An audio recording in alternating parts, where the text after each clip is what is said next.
If you're watching this on YouTube and you have a question, comment, suggestion, or maybe you just want to find out more information about the product, you can find the link below. Hello again, I'm Rodney Reynolds from 3GameMan.com and welcome to another video review. Today I'm looking at the SilverStone ML06 Mini-ITX home theater PC case. Nothing really fancy about this box, but it does have a picture of the product on it, plus some features about it. Now let's open it up and see what's inside. Included is this bag, and in it, a user's manual, a 120mm fan filter. There are 4 rubber feet, and these are rubber washers for installing the fan so it doesn't vibrate, a bag of screws, and there's 3 plastic cable ties. Now the case comes packaged very well between 2 pieces of styrofoam, and it's in a plastic bag.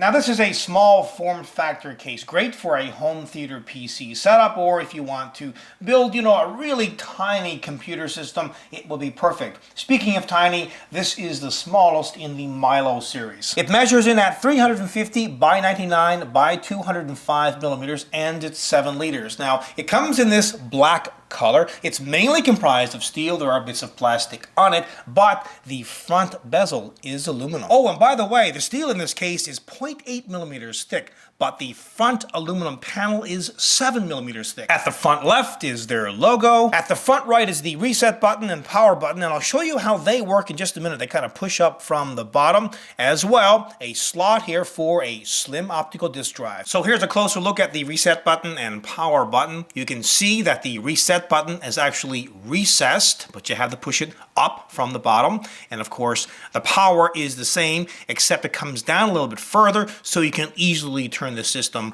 on and off. At the top, they've got ventilation for an optional 120mm fan, which you can install inside. Remember, they do include that fan filter, so you can put that on there if you're using that fan to intake cool air. As well, more ventilation here, and that's for the SFX power supply. On the right side, you can install up to 2 optional 80mm fans, and they include 2 USB 3 ports, as well as a microphone and headphone jack. The left side is plain though. This case fits an SFX power supply. You can lock the case down with a Kensington lock if you want to. They include 2 slots. One is a low profile slot and the other a regular size slot. And here's where you would install the motherboard's I/O shield plate. Now to remove the top panel, you'll need to take off 3 regular Phillips screws. You're probably wondering, why didn't they include thumb screws? It would have made it so much easier. Yes, it would have, but it would have also made it less secure. At the bottom, they include these little indents, and these are for installing the rubber feet. Looking inside the case, on the left is where you would install a Mini-ITX motherboard. On the right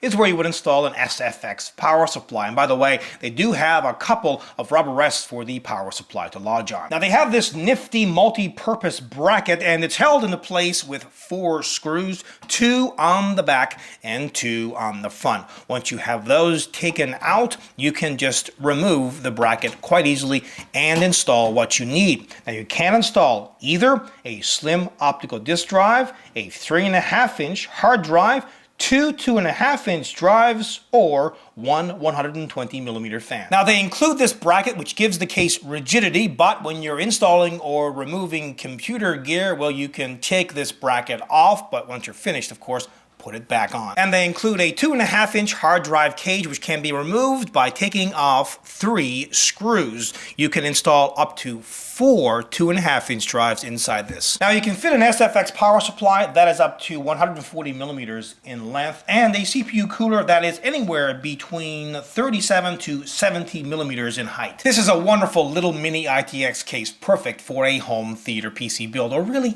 any build if you want to, kind of put something together that is small. And today you can get some really powerful Mini-ITX motherboards, and as well the SFX power supplies. Well, they've come up in quality and down in price. And with that being said, you could turn this into a gaming rig, not a hardcore gaming rig, but certainly something that would be adequate to play most of the games that are out there. So you could have a home theater PC / gaming rig all in one little teeny tiny package. Overall, this is a kick-ass product. Until next time, take care. How do you think this product stacks up? To vote, head on over to 3dgameman.com, and while you're there, check out the pricing.